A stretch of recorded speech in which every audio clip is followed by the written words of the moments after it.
اللہ کا رسول ان کو بھی توڑ دیتا ہے، ہٹا دیتا ہے، ان کو آزاد کر دیتا ہے۔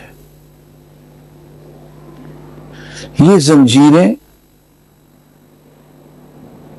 یہ ہتھ کڑیاں، یہ جولان، یہ کیا ہیں؟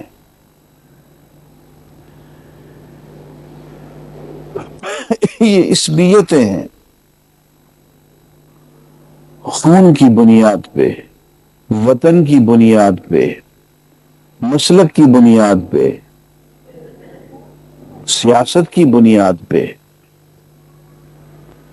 یہ حد بندیاں ہیں جو ہم نے خود بنائی ہوئی ہیں، یہ دیواریں ہیں۔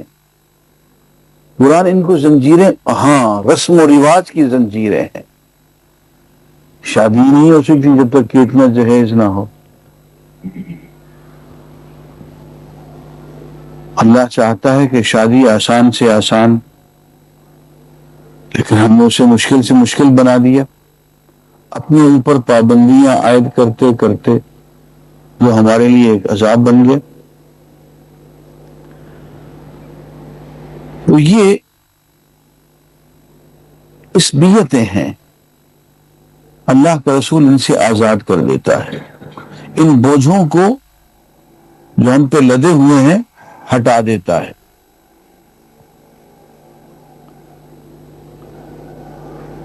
اس کو قرآن حمیت الجاہلیہ کہتا ہے۔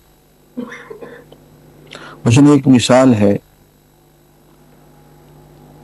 ایک غزوے پہ مسلمان گئے ہوئے تھے، حضور اکرم صلی اللہ علیہ وآلہ وسلم ساتھ تھے، جھگڑا ہو گیا ایک بات پہ،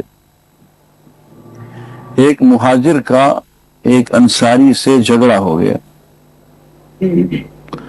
بات بڑھ گئی، مار پیٹ پہ نوبت آ گئی،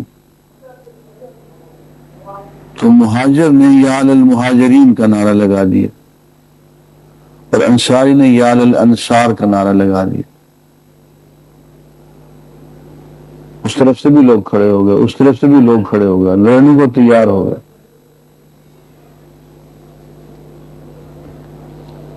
تو آپ نے اس وقت کہا کہ یہ کیا جاہلیت کا نعرہ ہے؟ میرے ہوتے ہوئے تم جاہلیت کا نعرہ لگا رہے ہو، گروہ بندی کا نعرہ لگا رہے ہو۔ بہت خوبصورت الفاظ آپ نے فرمایا کہ دعوہا فإنہا منتنہ، اس نعرے کو چھوڑ دو، یہ بہت بدبودار ہے، یہ اسلام کا نعرہ نہیں ہے، مسلمان ہوتے ہوئے تمہیں یہ چیز زیب نہیں دیتی ہے۔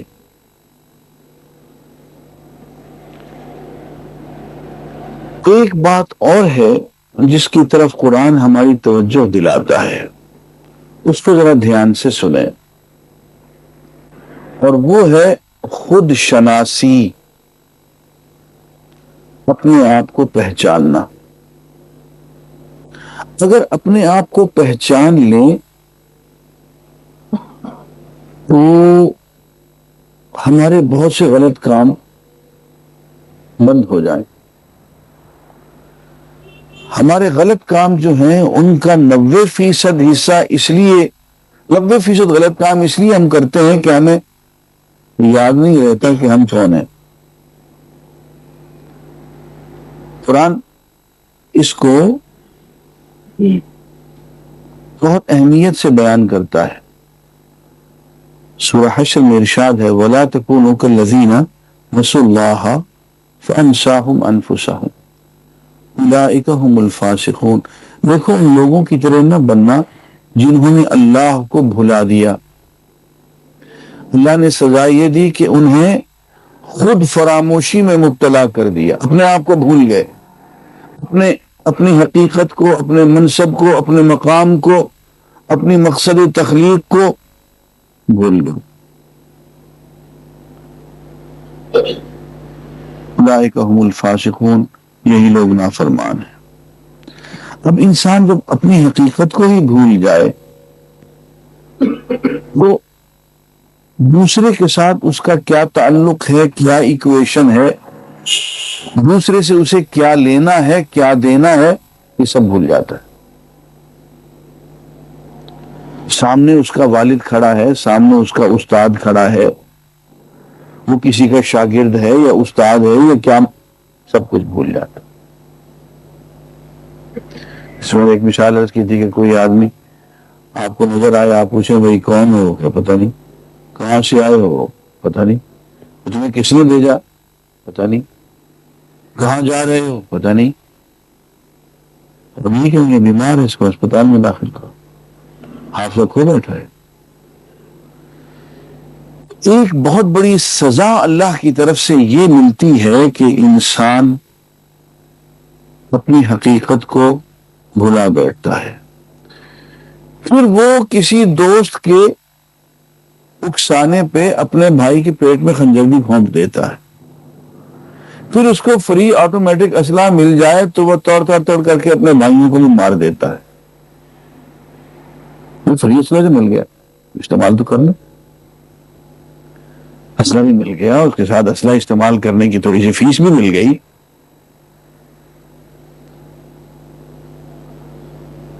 میں اکثر واقعہ سنایا کرتا ہوں، اور میں جب اس واقعے پہ غور کرتا ہوں تو مجھے بہت رنج ہوتا ہے. ایک تو خیر پرسوں کا واقعہ تو آپ کے سامنے ہو گیا، پتہ نہیں ہے کتنی اور جانوں کو لے لے، معصوم جانوں کو لے لے. وہ جو واقعہ جلیانوالہ باغ میں ہوا ہے، کبھی آپ اگر اس پر غور کریں تو آپ کو بڑا دکھ ہوگا.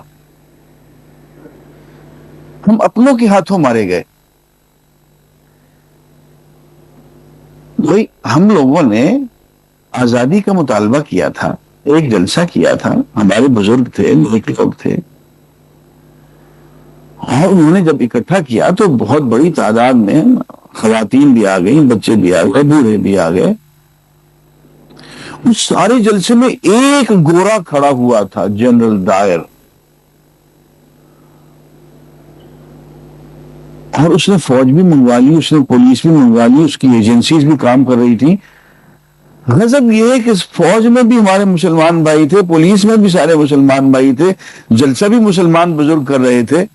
وہ ایک گورا کہتا ہے فائر، فائر کھل گیا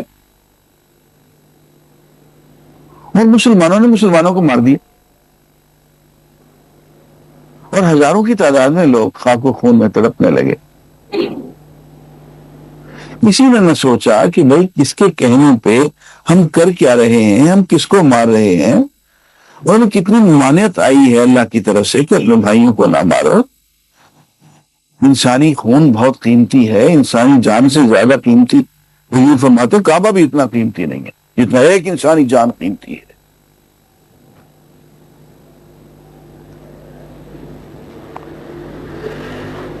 ایک انسان پیدا کر کے دکھاؤ نا، پتہ چل جائے تمہیں. تو انسانی جان بہت قیمتی چیز ہے، اس کو یوں کیڑوں مکوڑوں کی طرح سے مار دینا، اس سے بڑا جرم تو اب کوئی نہیں ہوتا. لیکن ہم نے جلیانوالہ باغ میں کر دیا، اس لیے کہ ہمیں پتہ نہیں تھا کہ ہم کون ہیں اور جن کو ہم مار رہے ہیں وہ کون ہیں، ان سے ہمارا تعلق کیا ہے. اور یہ جو ہمیں فائر کا حکم دے رہا ہے، یہ شیطان کون ہے. ہمیں فخر اس بات پہ محسوس ہوا کہ ہم اس کا حکم مانے. اور دوسری بات جو میں اکثر کہا کرتا ہوں، اس کو بھی دھیان سے سنیں، کہ اس وقت جب کتنی فائرنگ ہو گئی، لوگ بھاگ رہے ہیں، چیخ پکار رہے ہیں، گر رہے ہیں خاک و خون میں، ادھر بھی ہر طرف بھاگ دوڑ، ایک ہنگامہ ہے. اس ہنگامے میں وہ جنرل ڈائر کو کوئی آدمی گولی مار دیتا تو پتہ تو نہیں چل سکتا تھا نا کس نے گولی ماری. لیکن آپ دیکھیں ہماری کتنی وفاداری تھی جنرل ڈائر سے کہ اس کی جان کی تو ہم سب نے حفاظت کی، اور اپنے کو مارتے گئے.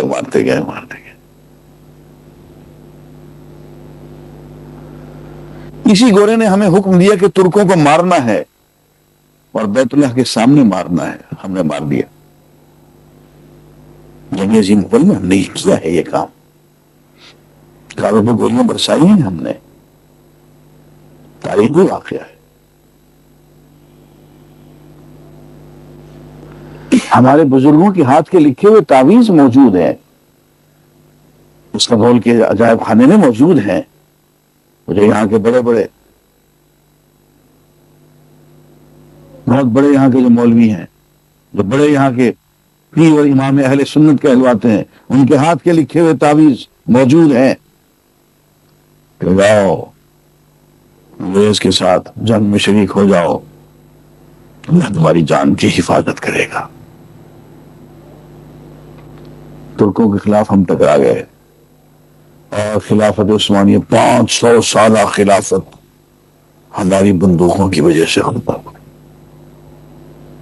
کسی نے نہیں سوچا کہ ہم نے کیا کر دیا، ہم کون تھے اور ہم کس کے ساتھ ٹکرا گئے، کس جگہ پہ ٹکرا گئے اور خلافت عثمانیہ ختم ہو گئی. یہ سارا اس لیے ہوتا ہے کہ انسان نہ خدا کو پہچانتا ہے، نہ اپنے آپ کو پہچانتا ہے، نہ سامنے والے کو پہچان کے سلسلہ، معرفت کا سلسلہ ہی ختم ہو جاتا ہے.